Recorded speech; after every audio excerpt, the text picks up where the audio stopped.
I actually came in higher. I give this a 9. I enjoy this game a lot. I like this game a lot. To me, this is a 5 out of 5. I really enjoy this one. This is actually a great game. I want to own this game. So even though Ryan had the negatives, the dislikes, Yeah. he wants to own this one. Did I miss something?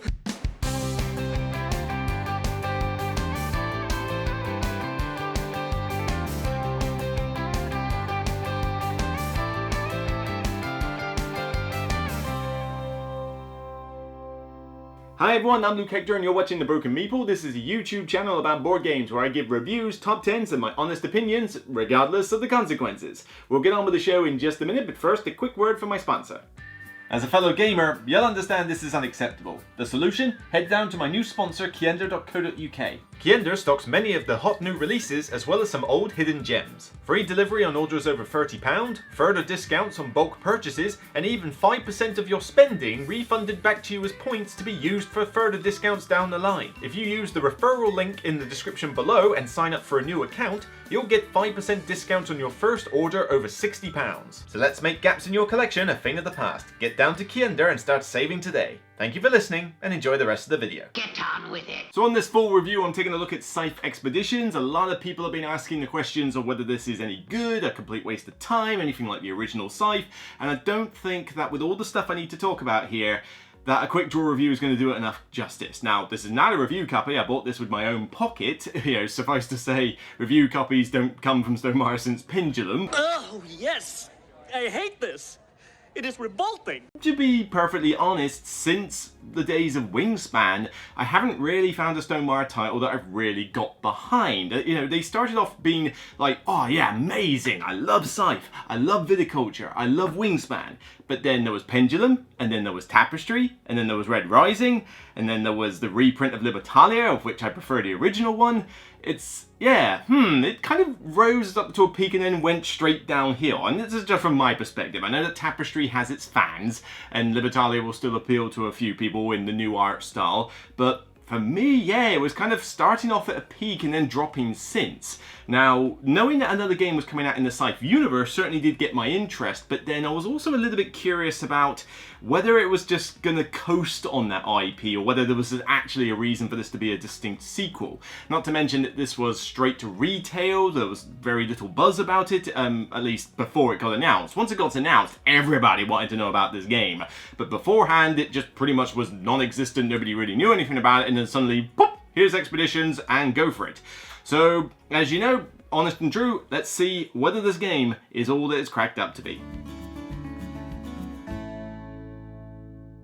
The sequel to Scythe sends players on a new adventure into Siberia, where a massive meteorite crashed near the Tunguska River, awakening ancient corruption. An expedition led by Dr. Tarkovsky ventures into the taiga to learn about the meteorite and its impact on the land. Expeditions is a competitive card-driven engine builder game of exploration. Players will play cards to gain power, guile, and unique worker abilities that can be triggered. You will move your mech to mysterious locations and gain cards found among the tiles. All the while you will use workers, items and meteorites and quests to enhance your mech abilities and use power and guile to vanquish the corruption that is plaguing the land. Player turns involve choosing between 2 out of 3 potential actions. You'll be able to do 3 at the beginning, but then afterwards you must select a different set of 2 actions. Only when you take a turn to refresh and effectively do nothing, can you then do all 3 actions on your subsequent go.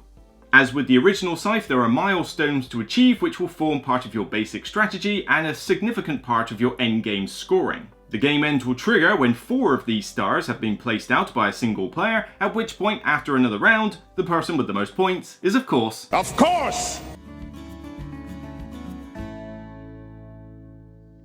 So of course you're asking, what are the similarities to the original Scythe? Mostly these come from the artwork and the aesthetics. The cool artwork that you saw in the original Scythe is like loaded all over the cards and boards here, and certainly the style of engine building is kind of similar. The fact that you're aiming towards specific milestones in order to place a star out to say, right, I've got 7 workers, I have got 4 of these cards, I've got 5 of these upgrades, that kind of thing is still rinse repeat here, and you're still using a mech to travel across hexes on the board. The workers have a slight different use here though. They are used to trigger cards rather than actually appearing on the map. The map is simply just tiles and your own personal mech. So then when you start looking at, well, what other games are similar to this, that's a hard question in itself as well, because the engine builder thing we've seen before, okay, you start off small and then you gradually build up and then it snowballs and it goes all over crazy. But in terms of the fact that you've got the map with the cards in between the hexes and the spatial awareness is relevant to acquisition of those cards, that's a little bit more unique and difficult to tie down to one specific game. So, okay, fair enough, we finally have a game that feels like it's a bit different from the rest, as much as I've been crying out for this. So, but don't go into this thinking, oh yeah, this is related to Scythe in any way other than mainly just a similar style, but mostly just art and aesthetics. Because if you're thinking, oh, I hate Scythe, am I gonna like this? The two are exclusive. You should not have your bearings on the original Scythe make a difference for expeditions. You can like or hate Scythe as much as you like. It should not affect whether you like or hate expeditions. Hopefully the points I'm about to go into, though, will help you to make your decision on that one. So starting off with the good points, even though this one is kind of a double-edged sword in that it is good, but there is a catch, the components and the artwork. The artwork is the stuff we've seen on the original Scythe, so it looks gorgeous. I love this stuff that was on the encounter cards and the main box before. It's a cool picture there with the sort of stuff going on in the distance, little meteorite showers and the bear on its hind legs. I mean, is that normal for bears to do that? I mean, this person's got this bear tamed very well, that's all I can say. But you do get one giant box for this game, and this is where the double-edged sword bit comes in, because as big as this box is, this is clearly designed with future content in mind, because there are some bizarre choices with bits that are dug into this insert that pieces don't fit in, but also this game is probably a little bit oversized for what it needs to be. I mean, the hexes are huge, you know, the mech boards are huge, and they really don't need to be. So firstly, you've got to go through the process of really wrenching this cover off. It doesn't like to come off nice and easy, but there we go. Let's chuck away the lid. Let's put that over there. And as you can see, you get quite a bit in here. Now this is the retail version. The ironclad one gives you mechs and metal coins and stuff. The coins are cool, but you can live with these because unless you're going down a particular strategy route, you don't really get that many coins. And the mechs look perfectly fine in plastic. You do not need the metal ones. If anything, I think these look better than the metal ones, because the metal ones are just a big solid lump of black metal, whereas you seem to get more detail, I think, on these plastic ones. And then you can paint these to your heart's content if that's the way you go.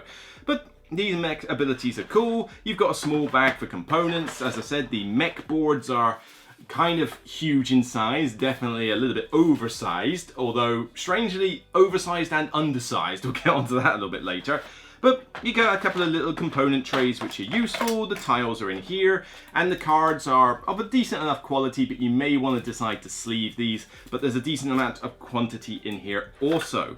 So you're certainly getting a decent amount of stuff in the box, and it all looks good, but it's still a big box. I mean, this thing is quite big, and it's also not helped by the fact that it's a weird shape as well. It's a long rectangular box, which means it's going to be a little bit weird on a calyx shelf, in the sense that you might have, I mean, if you haven't got a calyx, you might have a situation where this is going to stick out of whatever solution you have. But I don't quite see why this thing couldn't have just given you a fat square box. That would have been a bit easier to deal with than this rectangular one. We just make boxes here. Now, the Stonemaier games are known for having this Automna system, the idea that you can play against a solo bot. I've usually used these in things like Wingspan and that, but I never really wanted to play Scythe solo. However, this one is, without a shadow of a doubt, probably one of the best Automnas they've come up with. Mainly because it does the job of a multiplayer game, pretty much, and more on that a bit later, but it's also the simplest AI I've ever had to pilot in some time. This thing is just crazy simple. You know, the rulebook goes into enough detail with pictorial examples on how it works, but man, all you've literally just got to do is you set up your board as normal. So, I mean, this is a very flimsy way of showing it, but you'll have your board with the hexes, and basically there's two rows where two enemy mechs will be on, and all you do is flip a card and it will tell you, right, this one moves in this direction, this one moves in that direction, so many spaces, and if its glory is high enough, it will do some other action like take a card or score some points or something.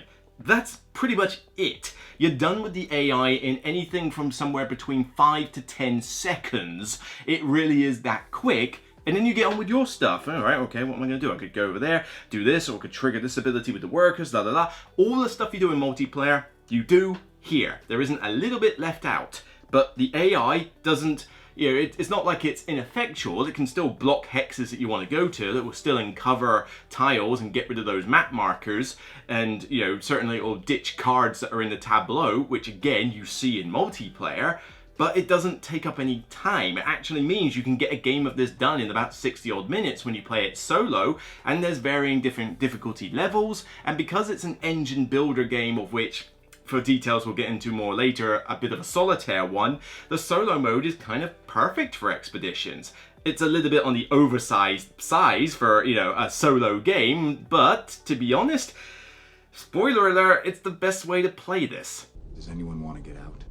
And rules-wise, not a particularly complicated one to teach. I mean, there's a decent amount going on in it, but this one is definitely, I would say, of a lighter level than Scythe. Not much lighter, but lighter. There's less rules that you gotta teach in here. There's no confusing riverwalk abilities for a kickoff. There's no obscure combat rules that you need to know. Here, it's mainly just a case of how the cards work, how your actions work, and then what each card does. Apart from that, most of the rules that you're sort of querying are the card abilities themselves, because there's all sorts of unique cards in this game.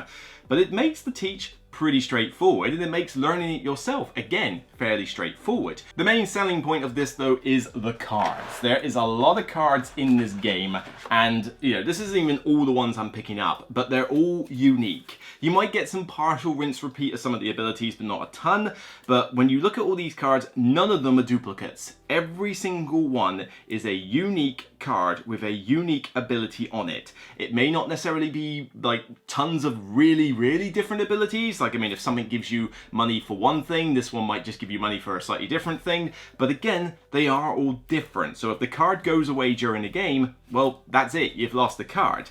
And these allow for a decent amount of tactical depth and a little bit of strategic focus as well. If you know that your milestones are going to be, for example, quests, then obviously you're going to look for the quest cards, and those quest cards are going to have abilities of their own. Do you try and solve the quest like really quickly, or do you use the card in your tableau effectively as a kind of action trigger for now and then solve it a little bit later? You know, you've got that option with all the different cards. You don't have to upgrade them or meld them or anything instantly if you like the abilities that are triggering on the card.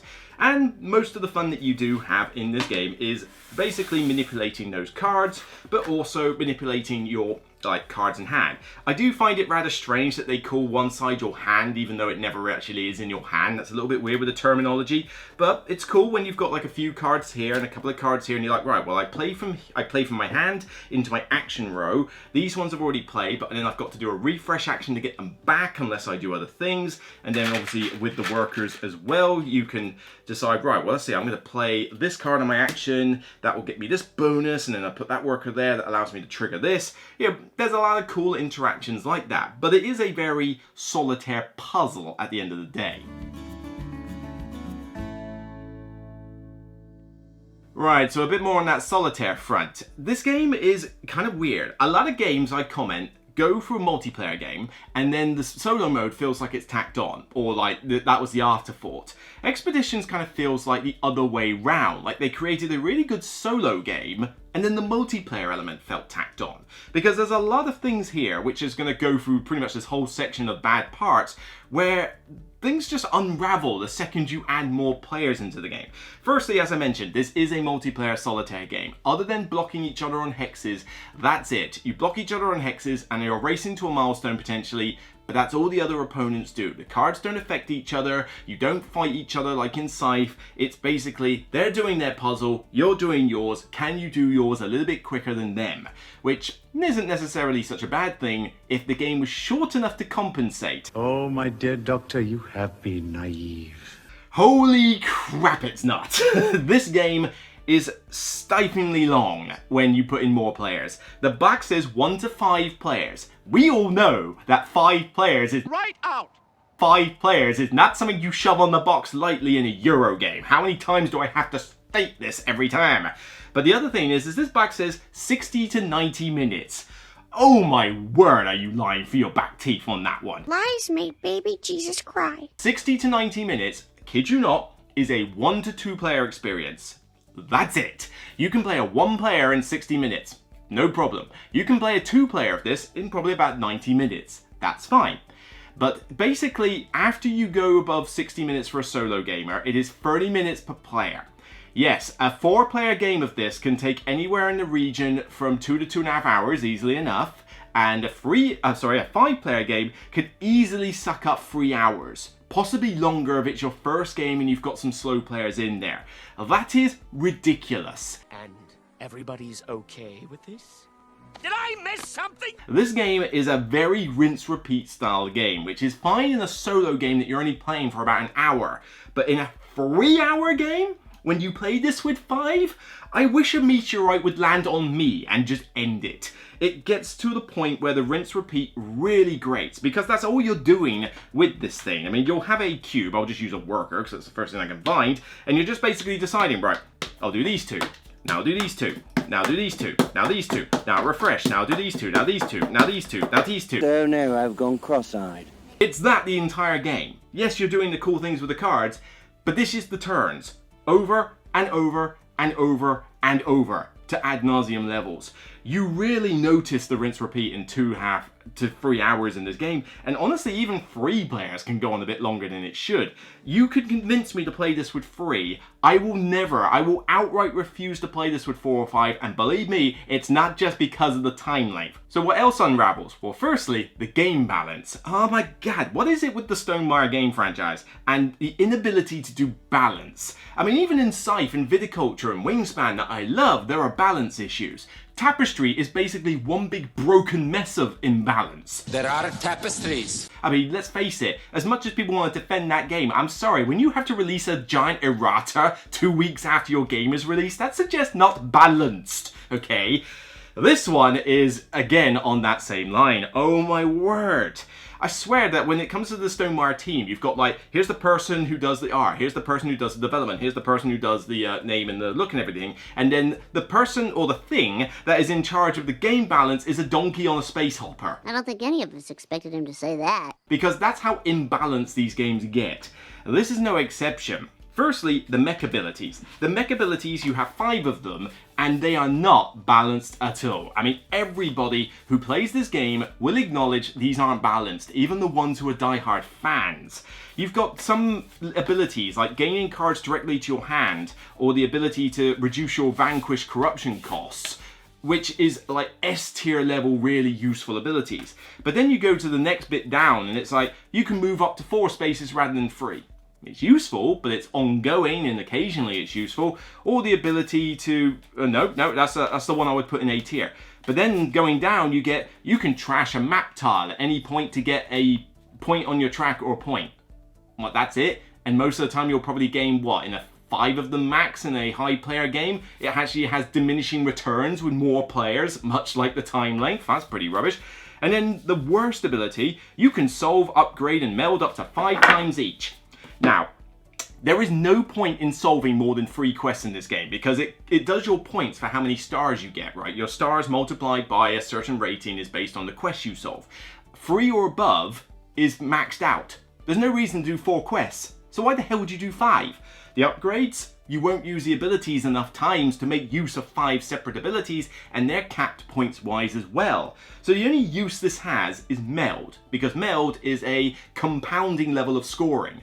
But then that means that when you get this tile, literally it is saying, meld 5 times, because to do anything else is dumb. Did I miss something? The characters that you can play as well, they're not always as balanced as that. They tend to come in 2 guises. One of them lets you get more workers, one of them lets you get more cards, and that's typically like some variant of the 2.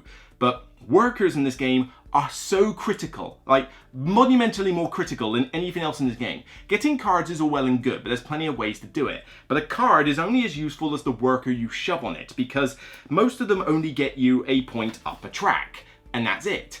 But that's not that big a deal. I mean, you can build this up by other means, and it doesn't really give you a lot more boosts up the tracks unless you have boasted a couple of times with the stars, you completed a couple of milestones. But the worker abilities are all like cool abilities, which means you need to have the workers in your supply to use these cards to their full effectiveness. How do you get the workers? 2 tiles.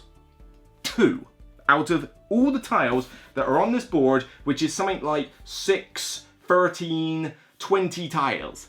2 of them give you workers at the start of the game, and there's 2 more in there that give you 1 different color of a worker, which is situational.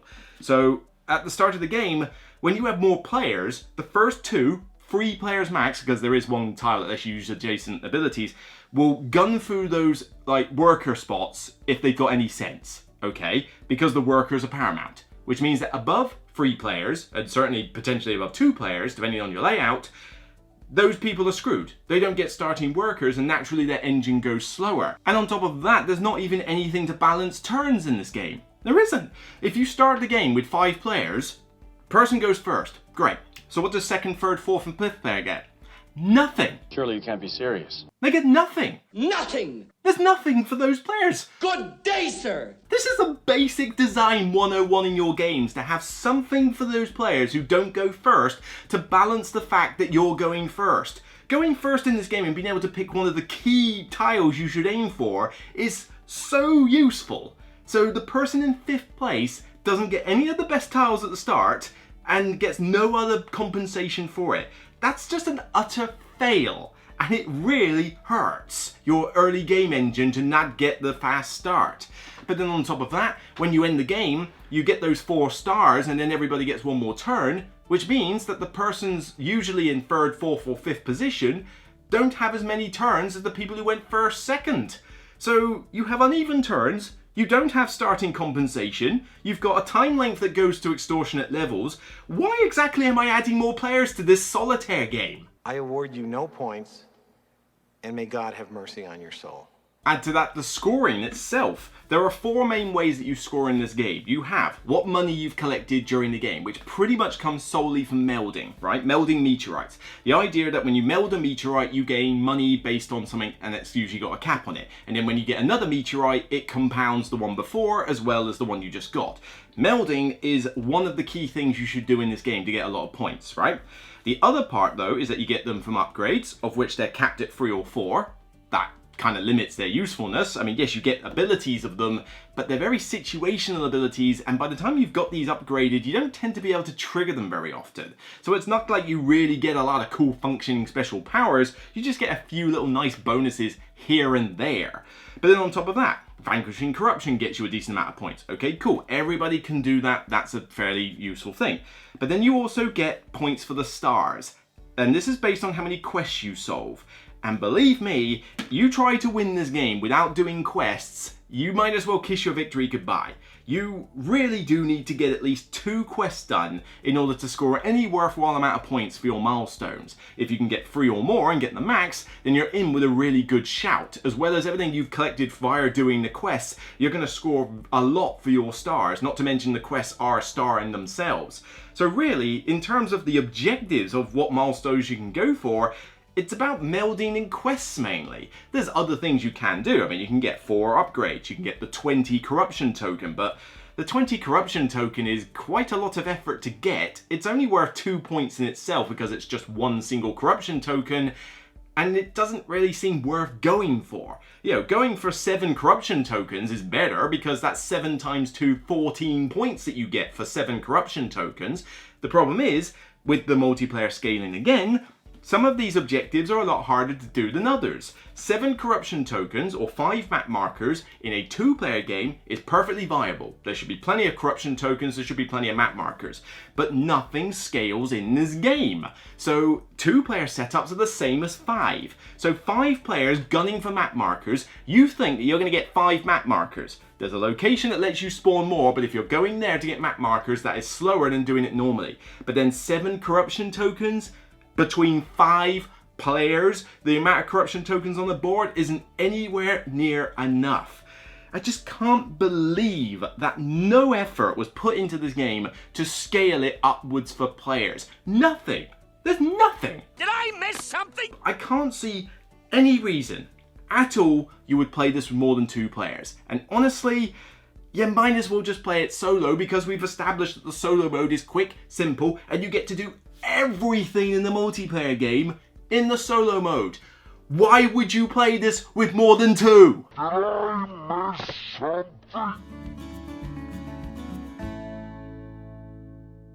So Scythe is a bit of a mixed bag. It's brilliant in one way and infuriating in another. It really depends on what you want from this game. The game is oversized. Yeah, that is a bit annoying, but that's a small blemish. You know, the components and the art are still really good and definitely still worth it. Although Ironclad Edition, way too expensive. Even the retail edition is pretty expensive for what it is. Just stick to the retail one.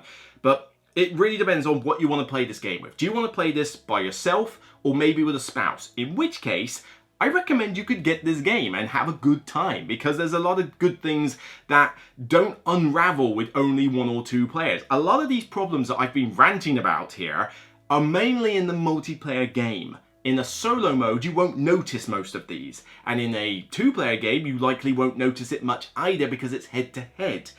But I can't see why you would buy this to play this with 3 or more players. I mean, 3 absolute max. 3 very quick players, and you don't mind the whole king-making aspect, is doable. And even then, I would use a house rule that means that the tiles with the workers on and the one that has the, like the one that does an adjacent one, are all placed next to each other. I think you can do that in the starting setup. Yes, you can. You can set it up in your starting setup so that 2 worker spots and the one that says do adjacent ones are all in one cluster. Because that way, in a 3-player game, everybody can get a worker at the start, if they choose to do that. Although why you wouldn't, I don't know. It's no good having 10 cards in your display and no workers to trigger their abilities, because that's a waste of space. So rating this one is really tricky. I mean, on the one hand, the solo is really good, but on the one hand, the multiplayer isn't. It really does depend on what you want. But I think that the bad stuff in here is outweighing the good stuff. Because even in a solo game, it's not a perfect game. It is still a very rinse-repeat affair with the actions that you're doing. And there definitely still is the balance issue with the mech powers. I mean, if you play with certain ones of these boards, you're basically doing a difficulty tweak in itself. And certainly it's still an oversized box. And the dependency on workers is still a factor. But those negative parts I've mentioned, I mean, the fact that this game pretty much is dead for me on anything above 2 players, and I don't tend to get 2-player games to the table, makes this pretty much a giant solo game, and I've got enough of those as it is. So whether I keep this or not remains to be seen, but I just can't forgive the lack of balance, the lack of care on multiplayer scaling, the lack of the linear progression of how you should start each game. There's just lots of little things here that you think that in 2023 we would have got past by now. So I was on and ahhing between a 5 and a 6. I'm giving Expeditions overall a 5 out of 10. It's an average game overall, but check the player scaling, okay? The player scaling goes to endorsement level, like 7 out of 10s, if you play this solo, right? If you play this solo, 2-player only, this could be 7, potentially even an 8 out of 10. It could go to those lengths. But this goes from that level to 6, 5, potentially 4 when you go to higher player counts. I mean, I would almost even want to go to a 3 out of 10 if you play this with 5 players, because every problem I have mentioned is jacked up to the max in 5-player. And you just know that it was just slapped on to appease those few people who want to play games with 5 people all the time. Not every game needs to go to 5 players, okay? Think about it before you slap the number on the box. So that's it for me on this episode of The Broken Meeple. If you like what you see and want to see me go on more rants at times, then by all means, thumb up this video and thumb it up on Board Game Geek when it goes live on the page. Don't forget to check out the rest of the content I've been doing, including all the reviews I've done since the Games Expo, the half review of 2023, and the recent top 10 I did on my favourite X and right games, roll and right, flip and right, and the like.